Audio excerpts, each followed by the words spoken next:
I think, yes, people give up because of expectations of others. I also realise that people give up because of expectations they have of themselves. Yeah. That they think they should be better at whatever it is, or they think they should have improved in this or that. I don't say that I'm not a therapist, but I live that world of grace. I realise I do live that world of grace, and it helps me not to overly do myself down when I don't, meet the marks that I've set for myself. Yeah.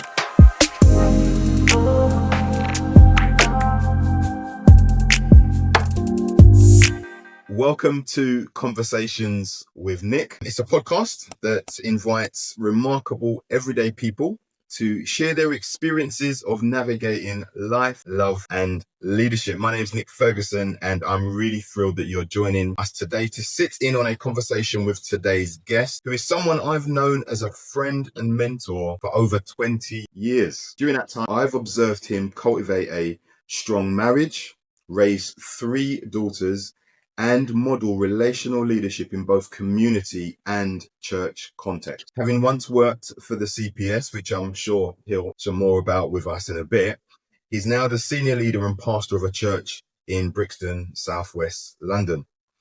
He's not only leading the church in Brixton, but he is also a pioneering voice in conversations about race, having authored and published on the subject as well, and has been invited to share his insights with many an audience. So without further ado, I want to welcome Owen Hylton to the podcast. Hi, Owen. Hi, Nick. Thank you. Thanks for that welcome. Nice, lovely. And yeah, just to say again, I know I've told you before, but for the past 20 odd plus years, you have been both a friend and a mentor to me, and just want to express just on this that I really do appreciate you and the input you've had into my life and the life of my family as well. So thank you. That's fine, and you've had input into me, which it's great when these relationships become mutual, and this definitely has become that. Yeah, fantastic. Well, thanks for your time. And what I want to do is, just before we dive into some more detail, I think it's just always helpful to give people a sense of who you are. So a question to you would be, very open question, who is Owen Hylton? Yeah, I mean, I'm not great at trying to describe myself, but I would say born here in London, in the UK. I'm 58 years old. My parents are from Jamaica, and I was raised in the church, so that has been quite a major part of my life.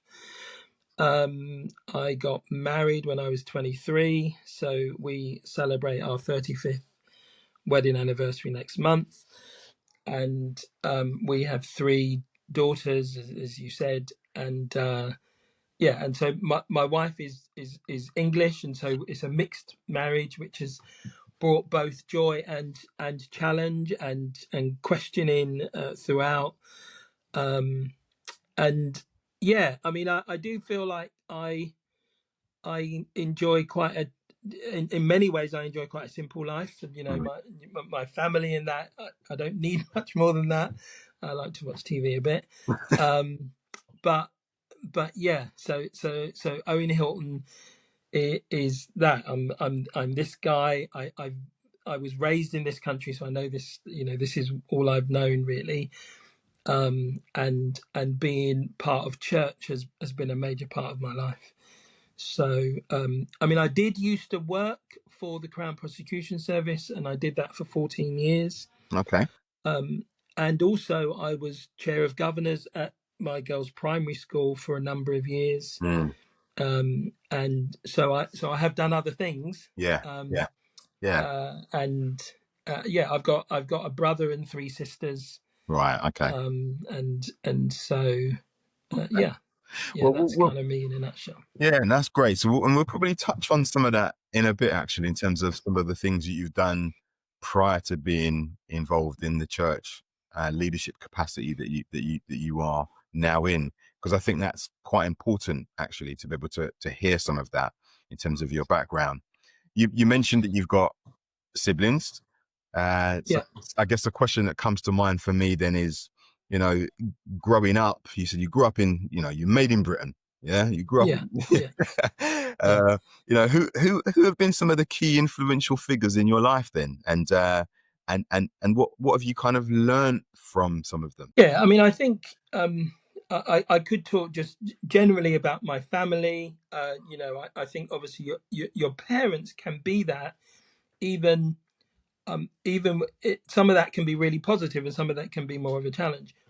I would say one that I go back to a lot is my mum as a key influential figure, and watching her now, looking back, watching her navigate life probably in the 70s. This would have been as a nurse, and my dad working as a carpenter in southeast London and raising four children.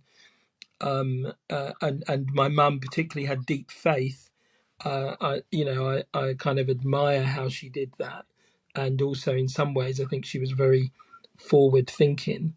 So I always look back on my mum as a real kind of example, and particularly her example around her kind of her love for people, her love for the church, and her just relationship with God, the way she prayed, and all of those things. So that was a very big example to me. I think I've had, and my dad was in terms of his work ethic, but actually it probably took years, many years later, for me to really appreciate him and what he brought to me. I don't think I thought that when I was a teenager, or I probably at one point had quite a negative view of him. He was there, for all the time I was growing up, but over the last couple of decades, I've really appreciated what my dad brought to me, and what he gave to us as his children. Outside of the family, I think I was, as I say, I've been involved in church, and we joined a church and were part of this movement, and there was the guy who led that movement, who I didn't know growing up, but I found so much of what he did inspirational, and a real. I learned a lot through that. Yeah, and there have been other people, who here and there who kind of inspired me. I mean, obviously, I've read biographies of like Nelson Mandela and Martin Luther King and those kinds of people, and I found them also inspiring.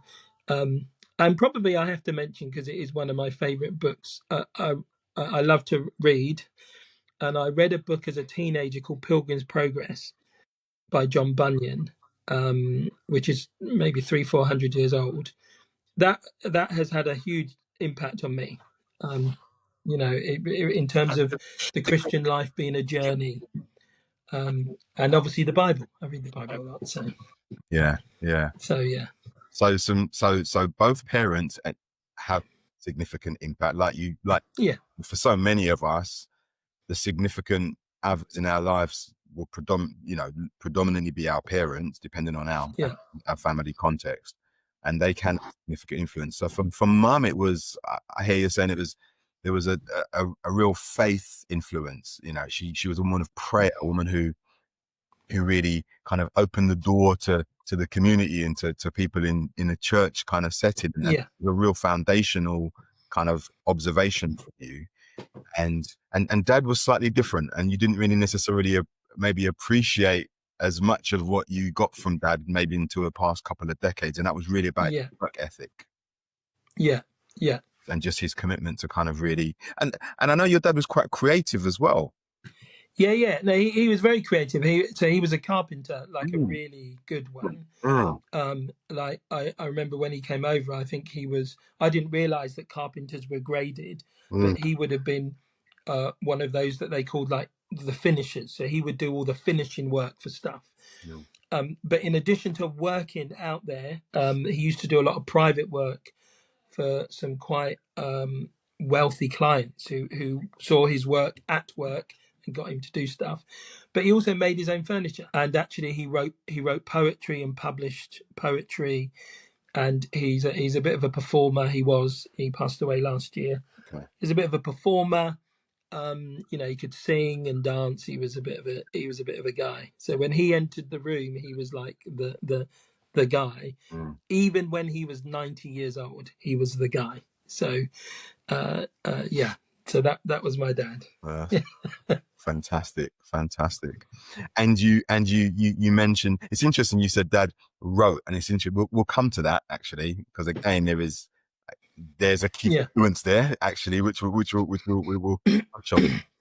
You also mentioned somebody who was part of a larger church movement, and I think I know who that is. What was it about that particular individual that, you know, and if you're happy to say who that is even, but what was it about that particular individual that's kind of stood out for you? I think what it was, so we're talking about like a Christian movement, a church movement. I think there were two things that stood out. You could, what was really evident to me was this man had a relationship with God, Right. as I understood it, in terms of the way he prayed, the way he talked about God, the way he talked about the Bible. Really, I really found that inspiring. And then the other thing probably was he taught me, others as well, but he was the main one who taught about grace and the grace of God and what that meant for the individual. And these were things I hadn't heard before, but that was transformative and has continued to be transformative in my life. And so, you know, so from a distance, I didn't know him. I've met him since, but I didn't know him. But from a distance, those things were really influential. Okay. On my life. Okay, so I'm mindful that, you know, you're a man of faith. I'm a man of faith. We both follow Jesus. Okay, I'm aware that, you know, for many of the people who listen to my podcast and watch my channel, they might not be. So yeah. And this is where I know where you and I both are. We share common ground on this. We want to make sure that actually, if we're speaking about something that's related to our faith, we want people to kind of get it. So yeah. No. Just in summary, just say what you mean by the grace of God. Oh, I'll explain it, but I think it's more known today but people don't think of it in relation to God. But people need grace, and by grace I mean unconditional acceptance at a very fundamental level. And the Christian attributes that to God. That's where I understand grace from. But actually, whether you're a Christian or not, you need to know that in relationships. You need to know that from your parents. You want to know that in your significant relationship, if you're married or you have a partner, and you certainly want to display that with your kids if you can. Right. Unconditional acceptance. Right. And that's what I mean by grace. And so I learned it from if you like, from the Bible. This guy taught it, but I've come to experience that in my own marriage, in my own family life, and I seek to bring that. You know, you can't bring it everywhere, but you can have it as a foundational thing in your life. Yeah, that's fantastic. I think that's a really helpful definition for people who aren't necessarily familiar with it. And I like the way you described it as, yes, for the Christian, we can actually understand grace within the context of our relationship with God and the completed work of Jesus, etc.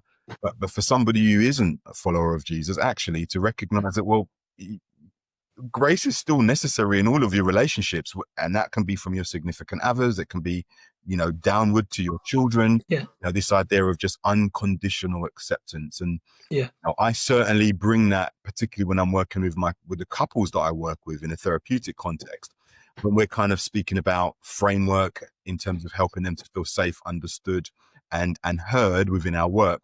One of the things that we will often speak about is how often are they able to afford grace to one another? Yeah. This idea that, you know, they're unconditionally accepted and loved despite some of the imperfections.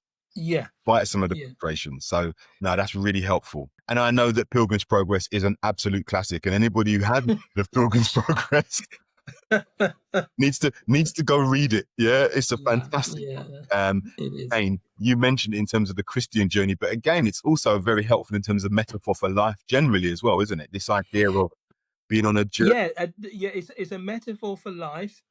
That life is a journey. Yeah. And all the different kinds of people that you will meet on that journey. Some of them will be helpful in your journey. Some may distract you from your journey, and it's how you understand. But even in that book, what's interesting, Christian, who's the main character, there's a bit where he kind of needs to have grace for himself, because there are moments where he's taken off of his journey and he's distracted and he's taken in somewhere that he shouldn't go, and he remembers and realizes and he's brought back, and then he just carries on. Where it would be very possible to kind of give up on yourself because you're not making it and all of that. So it is a metaphor for life, but obviously it's a Christian metaphor. Yeah, I love ultimately. And this idea of giving up on oneself when things get difficult, or when one makes mistakes, or when one fails or doesn't meet the expectations of those around themselves.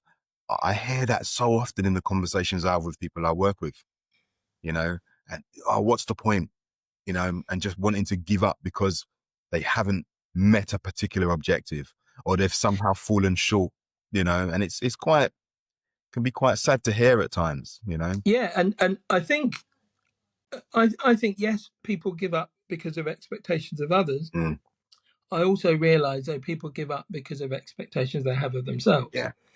That they can't, that they think they should be better at whatever it is, or they think they should have improved in this or that. And I don't say that I'm not a therapist, but I live that world of grace. I realize I do live that world of grace, and it helps me not to overly do myself down when I don't meet the marks that I've set for myself. Yeah.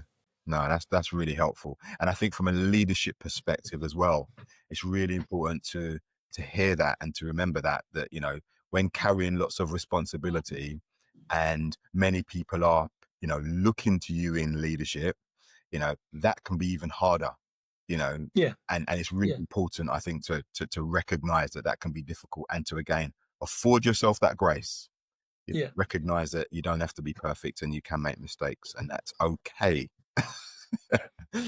Oh, brilliant. Well, speaking of Pilgrim's Progress, and speaking of your dad being, creative and a writer, now I know that you are, we've had countless conversations over the years, okay? Yeah. And many of those conversations have been around the topic of race, and just some of the kind of social commentary that we hear around race, and all of these types of things. Now, back in 2009, it's interesting you said about your dad being a writer and being quite influential. Back in 2009, you wrote Crossing the Divide. I don't know if I'll make sure that can be seen. Okay. Yeah, I can see it. Yeah, I want to make sure those watching can see it. Yeah. Okay. And I will put a copy of this and the details in the description once this is public anyway. So people will be able to access it. And I would say to people to read this. Now, you wrote this in 2009, Crossing the Divide, a call to embrace diversity. I was going to just read a little bit about of the back on the blurb. Crossing the divide and embracing diversity is at the very heart of God's plan and purpose for his church. But in order to do this, we need to be aware of some of the reasons why people have stayed apart, our histories and prejudices, our lack of awareness and appreciation of one another. Now, I know when you wrote this, I remember it raised a number of questions, and it provoked some uncomfortable conversations for a lot of people. In many ways, I would say it almost came ahead of its time. And I think that as a result of what you wrote, Owen, there have been other people who have written books, and I think they've been really inspired by what you shared back in 2009. Now, I guess before diving into a little bit more about that and asking you some questions about what you're working on now, because I know that you're working on some new stuff, which I'm really excited about. A question for you would be about what have been some of the biggest challenges you've faced, okay, when navigating the issue of race within the church and more broadly, okay? I guess what I'm asking is, what's been the impact? What's been the toll? Yeah, it's interesting because obviously we talk about race today, and we talk about migration and immigration and all of those things. And people talk a lot about, you know, people who are coming over to this country, whether it's on boats or however it is they get here. That story is very different when you were born here 58 years ago. Yeah. So we can sometimes think, the reason I say all of that is we can sometimes think race has just popped up. It's just emerged, you know, that people are coming over on boats, what's going on with our country and all of that. But really, there were the probably the most significant change around race in this country happened in the 50s and the 60s, late 40s, with the coming of the Windrush generation. And the reason I say it's the most significant is you had, until then, you didn't have migration, ethnic migration in that form at all here. It's not to say that there weren't people from different diasporas, but you didn't have them in the numbers. And I say that because it was only in the 60s that the first legislation was brought in around race. Yeah, because it wasn't needed before. But by early 60s, it was needed to, and actually it came in both to limit those who were coming in, but it also had to come in to protect those who were coming in.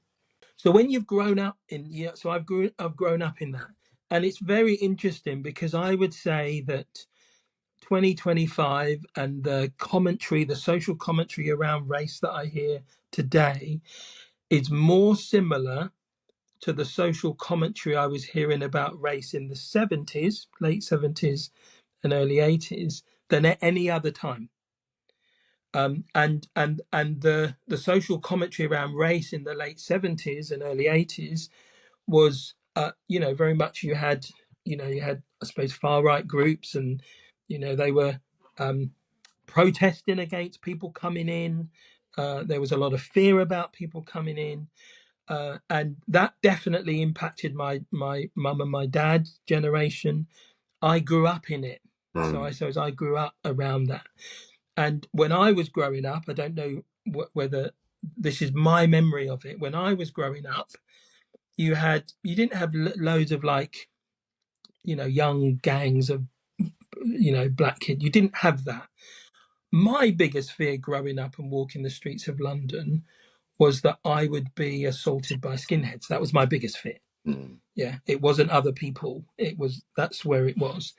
And I was navigating race both in my school by kids that I knew at school who were then protesting against, you know, the migration of immigrants.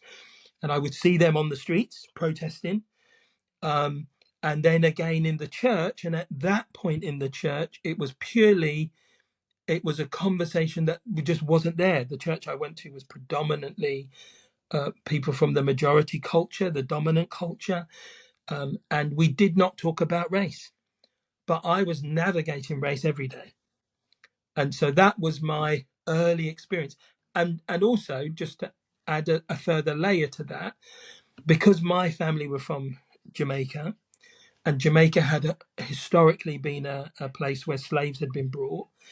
And actually, I've traced it back. My family are connected. You know, I don't need to go back that many generations to find my family were born into slavery. So I'm navigating the whole of this journey, and I did that for, I suppose, all of those years. But because I was born here, you know, I could speak English, I could connect. I was doing okay. I wasn't trying to be anyone. I wasn't trying to do anything. I was just doing my thing. And actually, it was later that things became apparent to me that meant I began to step into speaking into it. So I don't know if that's helpful, just initial thought. Yeah, I think it's helpful to get some contextual background in terms of, you know, just knowing what it was like for you in the 70s in particular, you know. And I think what really stood out for me, one of the things that really stood out for me is, you know, effectively you were saying you at that point you weren't fearful when you were walking the streets of people who looked like you. No. You were fearful of people who were skinheads, effectively, those who were attacking those who did look like you, and how that's kind of really, even seeing some of your peers that would be, protesting, against migration, and then being in school with them, and then not having any spaces where you can speak about, what you were experiencing and what you're observing. So, and that's why I guess I'm curious as to, so what toll does that take on you in terms of just emotionally and mentally, and and even some of those relationships that you had, whether that be in the church or your peers in school. What was it like navigating those relationships? I mean, that must be hard. I mean, I think in those days, because I'm now speaking back into it, I'm looking back into it. I think in those days, you had friends, and that was just life. And so your friends from different backgrounds, and when you were with your friends, there was no difference. There was just you and your mates and whatever. And I think that's how I grew up. In terms of my faith, I had to work through who am I, because I needed an identity. We all need an identity, and in truth, because of where we went to church and all of that kind of stuff, I wasn't I wasn't hanging around with lots of black people in my church social context, and so I didn't have that to fall back on. But obviously, I'm not white, and so I had to find, well, who am I then? Who is Owen Hylton? And I remember, and this is true, I remember as a teenager in my late teens thinking, I know what, I'll be Christian. I'll be Christian, I said to myself. And I didn't realize that years later, I realized, oh, that's all of our, if you're a Christian, that's your first identity. But it became mine because I couldn't fit, I didn't feel I fitted anywhere else. And for a long while, that identity helped me fit into the church that I was a part of. I was Christian. That was my primary identity. So that was something I had to grapple with, and I essentially grappled that alone. And I think that I found the journey quite personal and probably quite private. I was trying to navigate this, and I was naive a little bit in it, but I wasn't. There weren't many spaces at all to talk about it. We didn't really talk about race at home. We didn't talk about race at church. But I was living it out, in different ways. Me and my siblings were. So you're navigating that alone, is what I'm hearing. Yeah, no, yeah, I think I was in many ways, and also I think, again, just helpful to maybe just highlight this.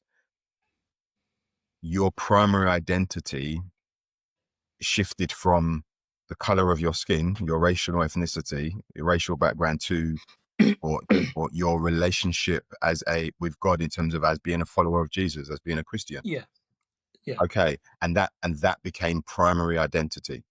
Yeah. Okay, so that being primary identity, and you working through that on your own, are other people seeing that as just your primary identity, or are they still seeing you as? Yeah, I mean, I think, other people didn't necessarily see that, Okay. because I wasn't necessarily walking around saying, "Hey, I'm Christian." But so people, I think, observed me in different ways.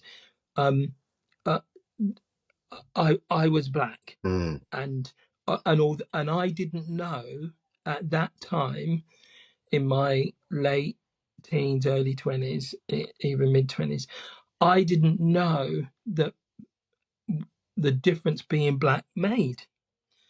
I didn't. In my experiences, I didn't know. I mean, I just thought life was life, and everyone was a bit the same. I was a little bit, I think, naive like that. It was only in a bit later, I can't remember exactly when it was, when I began to yes, experience things myself, but also see how others were being treated who looked like me, but maybe they didn't sound like me. And I began to read about history and that my perspective, I wouldn't say it changed, but it broadened. I think I have to put a caveat in here that the one person who really has journeyed with me on all of this is my wife. Mm-hmm. And although she's white English and wasn't in any way, aware. She wasn't aware when we married at all. Really, she wasn't born in an area that there was much diversity. But one of the strengths of our marriage has been the ability to journey and learn together on this issue, and for our relationship to remain strong, despite the fact that we've come at the world differently, and our experience from our home have been different. My dad was a Jamaican, and although when he went back to Jamaica, they didn't think he was very Jamaican. Here, he was a Jamaican, and Pauline's parents weren't that. When we got married, there were just some things we had to work out there as well in relation to, because it was fine us getting married, but then I had to relate to her family and she had to relate to my family. Okay. And that was part of the complexity. But we learned to do all of that together. Yeah. So I think it will be. I'd love to touch on that a little bit actually before we wrap up the conversation, because I think that's quite key. There's something there about Pauline being white, you being black, and you're both coming from completely different families of origin, both racially and culturally, and you've navigated that together. So I'd love to hear a little bit more about that in just a bit, especially in light of the context that you've got, 3 adult children, adult daughters. So it'd be great to touch on that. But I just want to stay with just the. So I'm aware that you're in the process of writing again, Owen. Okay. Yeah. Which I'm really excited about, and I just wondered whether you wouldn't mind just sharing something about what you're working on at the moment, and why it's important and relevant now. Almost 20 years later. Yeah, I suppose it might help people just to explain that when I wrote my first book, which was published in 2009, I finished writing it at the end of 2008. I finished writing it the month that Obama becomes president for the first time. Significant moment in history. He'd written a book called The Audacity of Hope, and we were all hopeful. And so it was a very different world. Yeah, a very different world. Now, I knew in that world, I couldn't have articulated it strongly, but I knew that there was a silent majority that hadn't found its feet or its voice yet. I had that sense, even in that moment of hope. Obviously, 8 years later, our country votes for Brexit and Trump becomes president. And that shifted the conversation and shifted where we were in the world, and probably exposed since then, no individual's fault, but since then has probably exposed how much stuff there still is around race and stuff that we hadn't even realized. We didn't even know it was there. And so 2016, Trump becomes president. We vote for Brexit around about that time. 2020, George Floyd is murdered, and suddenly we're in a completely different world. So much so, I almost felt that first book was naive.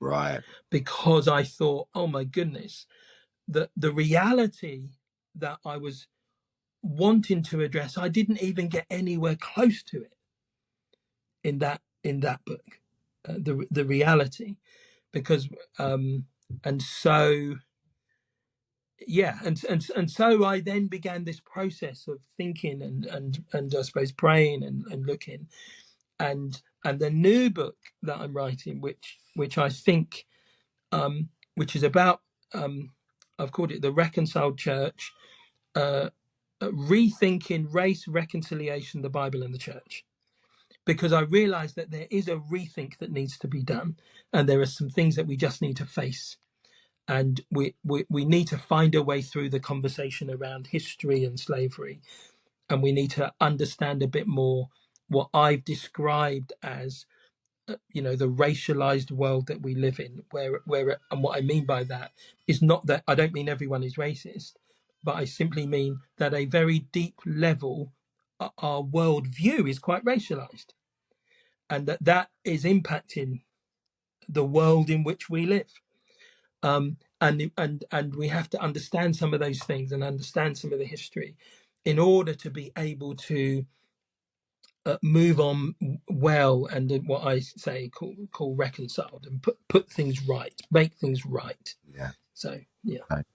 So the theme is reconciliation, which is really about so when I think about when relationships are ruptured,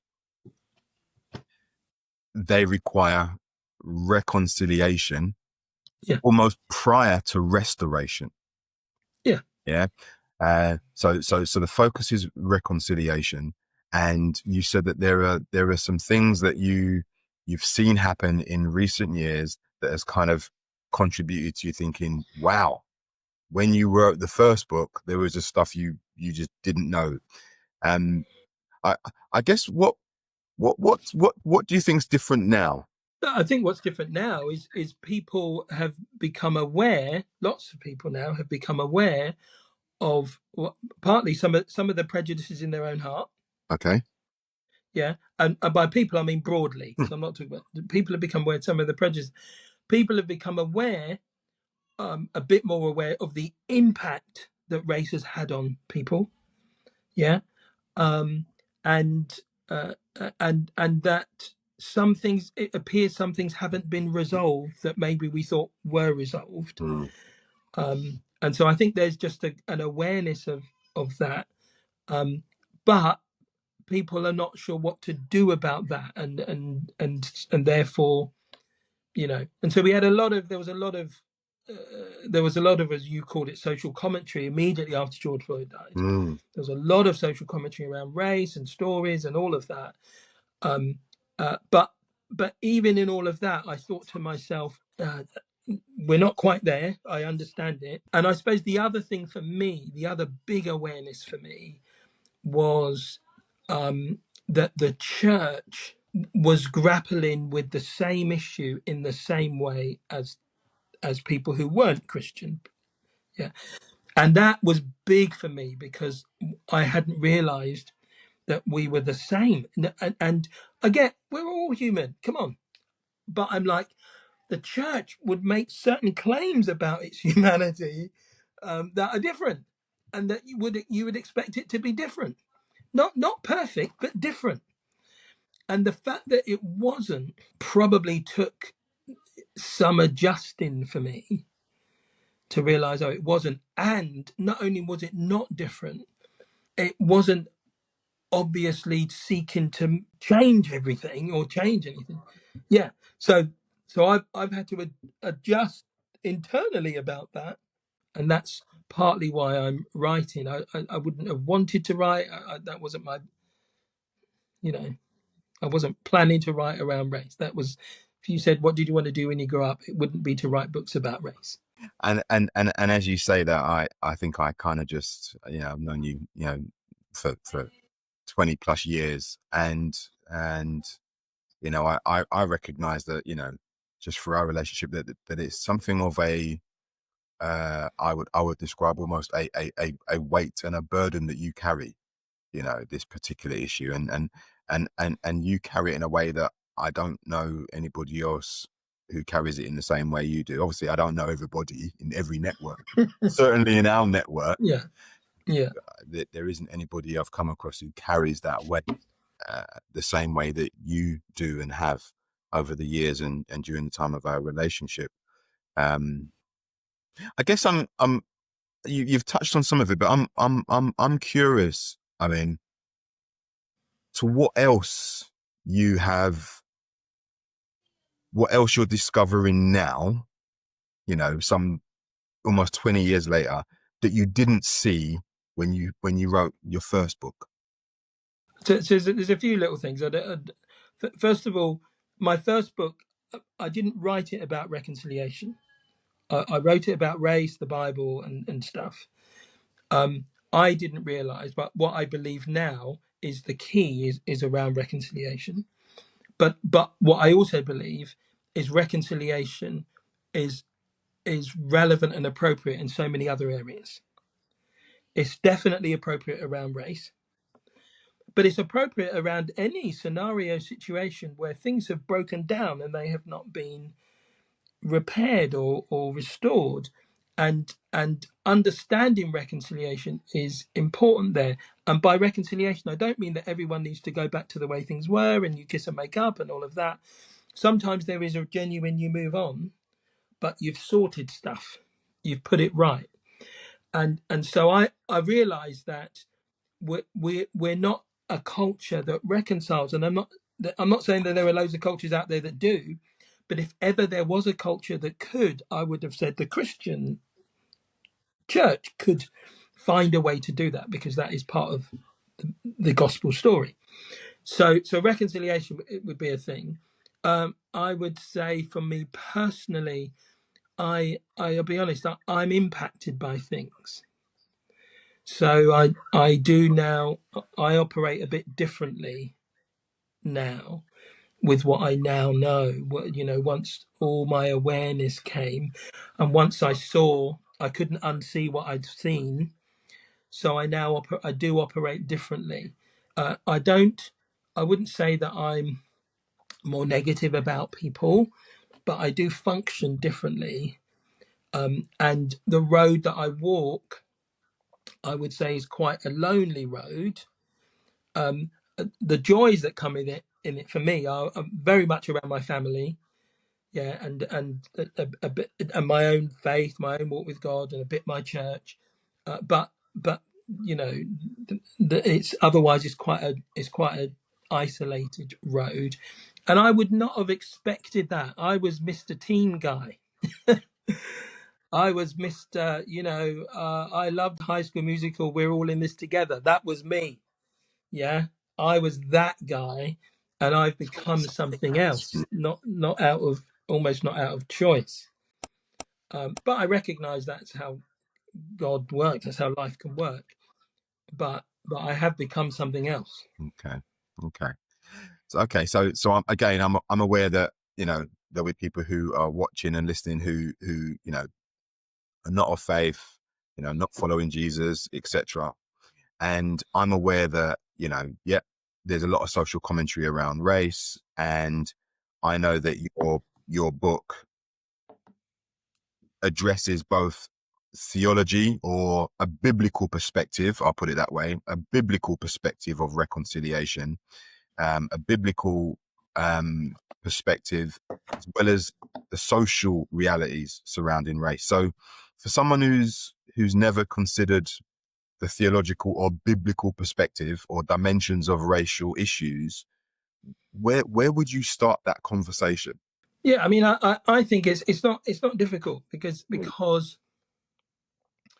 I mean, obviously we have a world which is the world we live in is increasingly more secular. Yeah, which means it's pushing not just the Christian faith but faith to the margins. Yeah, and in our nation, it probably is doing that more intently with Christianity, because Christianity was the faith of this nation. And so if you no longer want that, you've got to be a bit more intentional. And just let me give you an example. So William Wilberforce, who was the MP who was involved in the abolition of the slave trade, was a devout Christian. In his era, just like me, praying and loving Jesus and all of that kind of stuff. But when I remember this, when we celebrated the 200th anniversary of the abolition of the slave trade, which was in 2007, there were loads of books that came out that were political because he was a politician. And then there was books over here that were Christian because he was a Christian. Very few could navigate that journey together. Yeah. The politicians held him up because he was a politician. The Christians held him up because he was a Christian. The truth is, what drove him to do what he did was his faith. Yeah. What gave him the opportunity to do it was the fact that he was an MP. Yeah. And so we live in a world which is kind of pushing Christianity to the margins. And we also live in a world which has become, whether people think it or not, quite humanistic. And what I mean by that is the value of humanity, almost as the kind of, the epitome of all that's been created. Humanity is the one that has emerged to kind of almost dominate the world and all of that. So we have that. We live in a world which hugely values humanity, and on the face of it will say everyone is equal, no one is different. Now, although they don't believe it, the Bible, in the first book of the Bible, in Genesis, it says exactly that.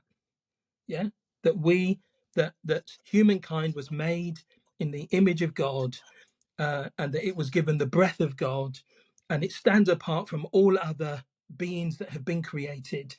And at that point, when humanity is made, there is no difference between whether humanity is black or white or brown. There is no difference. It's just been created as the pinnacle of God's creation. Yeah, it was created as the pinnacle of God's creation. And so any conversation I would have about race would start there. Yeah. So anyone who's thinking that they are superior to someone else because of their race has fundamentally just got that wrong, because we weren't. That's not how we were created. And even humanists don't argue that. There might be a reality of, obviously there are people who argue that no, it's the strong who come through and all of that. But for many people, that kind of understanding of the equality of humanity, that's there. And that comes from the Bible. Right. Whether or not we believe it, that's where it comes from. And so that's where I would begin any conversation. Yeah, that makes sense. So the conversation really is about going back to the beginning, and from a biblical worldview, it says, all humanity, regardless of race, gender, all of that type of stuff, were created in the image of God, and therefore are of significant value and worth. And nobody should really be questioning that, because that's how God designed it. Yeah. Okay. Yeah, and I guess nobody would argue that. But again, it's whether people believe the original source or not. Yeah, no, some would argue that. Ah, right. Okay, of course. Some would argue that, and some would argue that that a fundamental aspect of humanity is the strong and the weak. And that the strong survive. That's what happens in nature. Yeah. So that. Yeah, the strong lion ends up surviving, and the weak lion might end up dying. And but it's very interesting. The reason that say I don't go there is, and I see that in nature. I understand that, but that nature argument is different for us, because when we were created, at least this is what the Bible says. So it makes a distinction. It says that God breathed his life into humanity in a way that he doesn't breathe his life into others. Yeah. So there is a distinction there, and we have been given the ability to be able to show compassion, not just a maternal instinct like a lioness would have for her cubs, but compassion to the weak. And we've been given that ability that isn't just there. It's not just out there. Yeah, so that's very good. That's helpful to kind of hear you describe it like that in terms of where you would start and why. Yeah. That's helpful. Okay. I just want to ask you a couple of questions just in terms of just family before we come into a close. But before doing that, I guess what keeps you hopeful, Owen, when progress on racial issues or racial reconciliation can sometimes feel so slow and laborious. I mean, what is it that gives you hope? Yeah. I mean, I would be lying if I didn't say I don't get weary and at times disillusioned and a bit discouraged. I'd be lying if I said that didn't happen, because that does happen. That does happen. But at the same time, my hope comes, and I know this might sound really, but my hope comes from the gospel, from what I believe. Yeah. So it doesn't come from, oh, this politician's made it in, that person's great, or this person's helping people think differently. It comes from my deep-seated belief in faith that God is going to reconcile things and that He's going to make things right, and that the church has the opportunity to be an expression of that now. So that's where the hope comes from. But I am human, and so there are moments where that is a challenge to hold on to. But it's just, as you said that, what just came to mind is people might be watching and thinking, that's everything's coming from a church perspective. But I'm also mindful that you weren't always in church leadership, were you? I mean, it's literally just come to mind. And I do want to ask a couple of things about family, but actually, I think it might be helpful to give a little bit of context about, your background. Say something about what you were doing before you were actually in church leadership. yeah, I didn't go into church leadership till I was 35, and up until then, for 14 years, I worked for the Crown Prosecution Service, mainly as a caseworker, and then towards the end as a lay presenter in the Magistrates Court.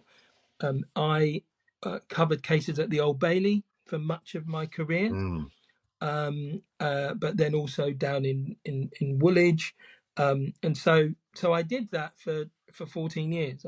I was working, and then I think a lot of the other thing that I did, which was a little bit alongside that, but alongside church leadership, was I became a school governor.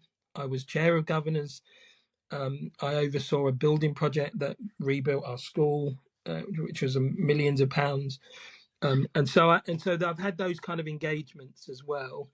Though, yeah, I and obviously when you've got kids, and I've got adult girls now, they don't work for the church, so there is a real world aspect to my life. Yeah, Because yeah. Why I asked that, because I think I wouldn't want. I know this not to be true, but equally, I wouldn't want anybody to be thinking, this guy's a church leader and he kind of lives in some kind of monastery and isn't in. No, I know that's not the reality. Yeah. Oh, yeah. My church is in Brixton, South London, and I live in that area. Enough said. Yeah, I live in the real world. Yeah. Well, I know, like me, you've been married for a number of years. You're ahead of us. You and Pauline are ahead of us. We've often looked to you guys as really good examples and models of strong, healthy marriage. And you've got 3 adult daughters now. So what does family life look like for you now? Because I'm sure it's a lot different to what it used to be. But what does it look like for you now? Yeah, I mean, family life for us is a joy. It's a joy. All our girls, just before I kind of explain where we're at right now, all our girls at 18, we pushed them out the nest. Yeah, they all went to university, or went off and did a year or whatever they did. So they all went off.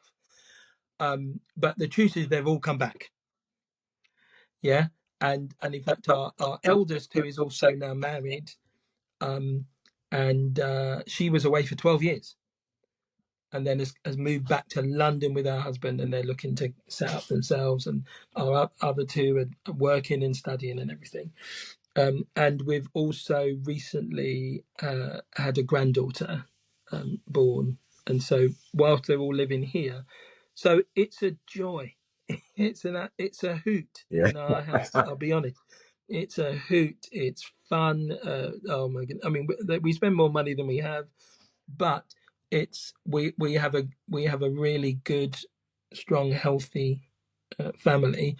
And I think for Pauline and I, my wife, I know I've said this, but the core of our marriage has been not just our faith, but the grace thing. Yeah. The grace thing has been at the core, and we have tried to extend that to our girls, and both in terms of as an example, but to them that grace is an important aspect of our relationship. And what it means for me, really quickly, is I'm not seeking to judge behavior, but to stay in relationship. Now, I know that's not easy for everyone. I get what some kids are like. I remember with one of our girls thinking, will she be with us when she gets to 16? I remember thinking that when she was 11. So it wasn't that it was all easy. And it wasn't that I understood everything that I understand now, then, but that has fundamentally been what we've tried to do. So again, grace is being, yeah. And I like what you said, that you said not judging behavior, but maintaining relationship. That's what I've tried to do. Yeah. Over the years. Okay. That's great. Thank you. So marriage and leadership, can potentially pull in different directions. Okay. Just with lots of responsibility. How would you say you and Pauline have navigated that together then, in light of the responsibilities that you carry and what you do and you're committed to? So I would say again, we probably couldn't have articulated this up early on, but this is definitely how we've. First of all, we talk, and I can't underestimate or underplay the power of conversation and communication. And I mean constant. So I don't mean we talk, it all breaks down, and then we don't talk for 2 days. Sometimes we live with tensions, but we have found ways of being able to go, okay, there's a tension here that needs to be sorted, but right now we just need to live. And we might return to conversations. Another practical thing we do is we go, okay, we're going to sit the same side of the table. So when there's any argument, we're sitting next to one another, not opposite one another.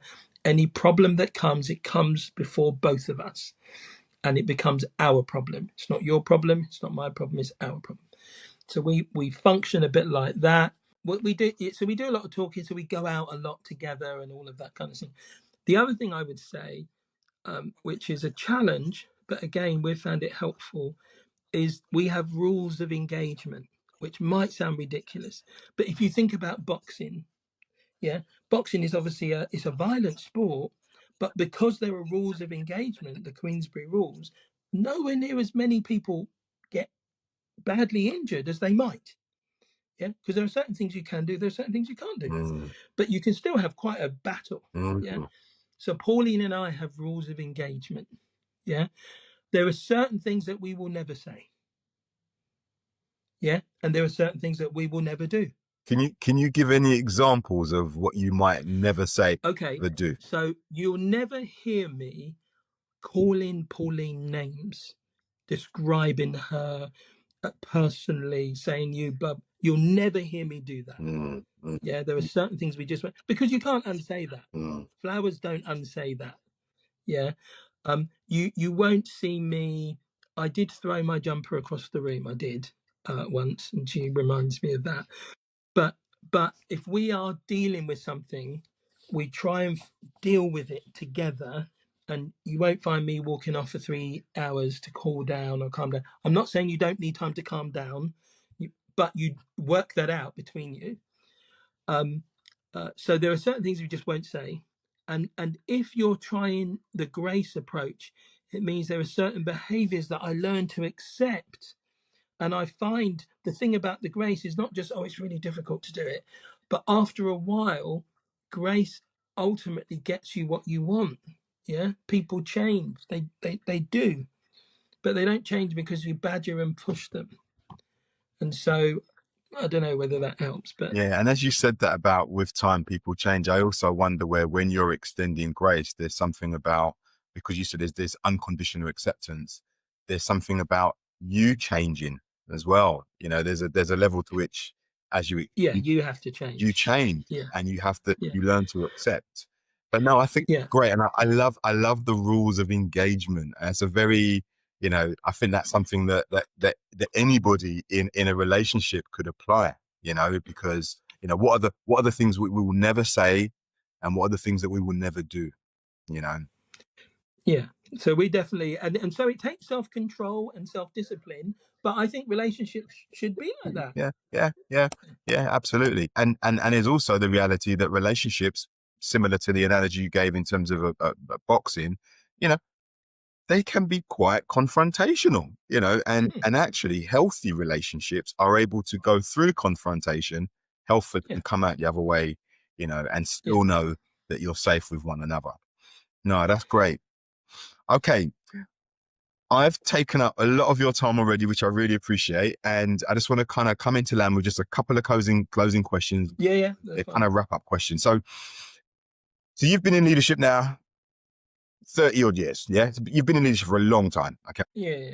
So what's one assumption, okay, about leadership that you, or yourself, but predominantly within a leadership context, one assumption about leadership you held early on that you've had to think completely different about? I think leadership can be a gift, i.e. somebody can have a gift to be able to draw others in and influence and all of that. But if you're not prepared to work on your leadership, if you're not prepared to develop your leadership, it stagnates very quickly. The gift alone isn't enough. Because, so that would be the first thing that I realized. Oh, you've got to work on it. The second thing I would say is leadership is not about the leader. Yeah, it's not like, oh, this is my time to shine. Yeah, leadership done well creates space and elevates others. And I don't mean that just theoretically, because people talk about servant leadership like in itself it's a thing, because the elevation of others and the creating space is hugely sacrificial for the leader. But those two things I probably did not know, and I've had to navigate those. And the impact that that's had on me as a leader and on those that I lead. Yeah, that's great. That's great. So on the one hand, although it can be a gift, and many people are gifted with it, without the intentional and deliberate development of leadership, it can quite quickly stagnate. Yeah, and it can do damage. And it can do damage as a result. It can do damage, yeah. Yeah. And which is why it's all, I guess it's really important to continue to invest in yourself and your development, and what that looks like is different for different people.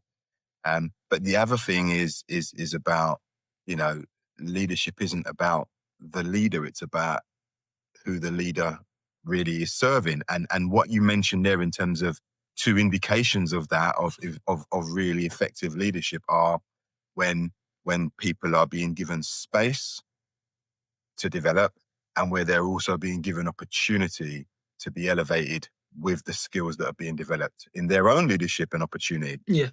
Which is costly to a leader. Yeah. That's really helpful, Owen.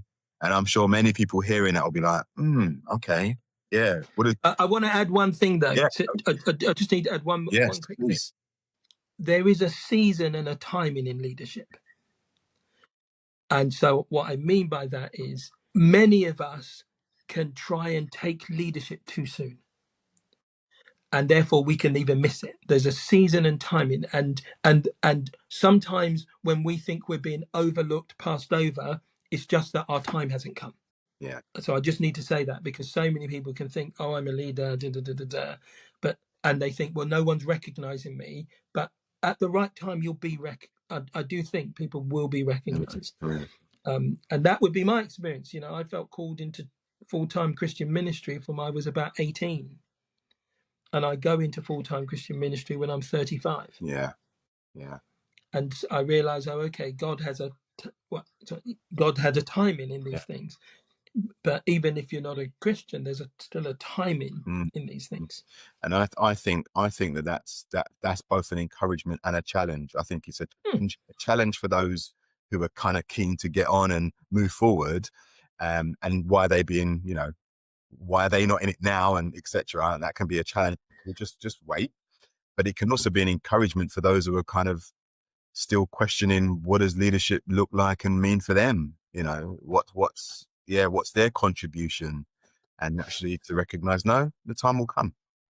Just keep doing the work, keep doing the investment, keep developing. And I guess that's done a lot of that's done in secret as well. Yeah. People aren't necessarily seeing all of that. No. Yeah. No, that's really helpful, Owen.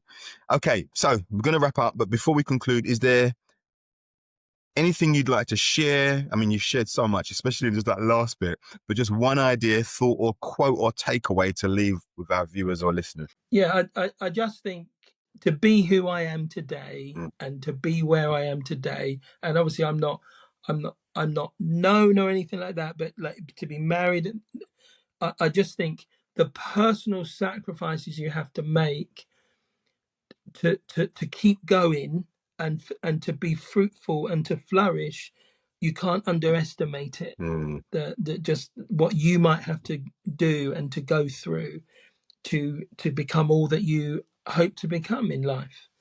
And at times it might look like you're not heading towards your goal, but I just think the journey is not a straightforward one, and you just need to keep going, and sacrificing is part of the journey. And actually, not only, yes, it can be challenging, but it's also a very good example and witness to those around you.